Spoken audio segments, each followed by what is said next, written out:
Dito nga first game ng silong ko ngayon season ganito agad kakampi, akala ko mag-adjust yung si S5, base sa role niya nag-roam siya, subalit iba pin-ik niya, hindot talaga, tapos yung picking ng kabila, pang balagbagan sa amin pang classic, wala na akong magagawa kundi maglaro na lang kesa naman sepukin ko si S5.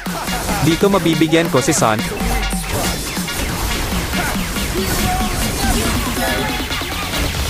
Tapos dito naman sa turtle bigla na lang lumabas si Gord kaya ayun nawala siya sa mapa.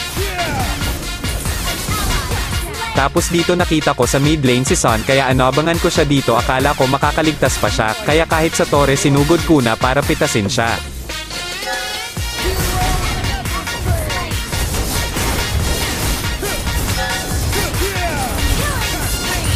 Dito naman hinahabol ng mga kalaban ng core namin kaya sumugod na ako at nakita ko si Gord na nag-ultimate sa hangin kaya ayun bulagta si idolo, balak ko sanang isunod si Son subalit di kinaya ng sundot big ulat ko, ang swerte mong hindot ka na buhay ka pa.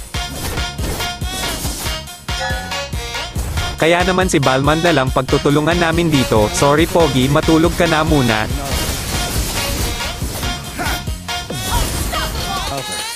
Dito naman sabi ko sa mga kakampi ko na mag-lord sila at dito ako sesegway sa top lane subalit iba ang nangyari.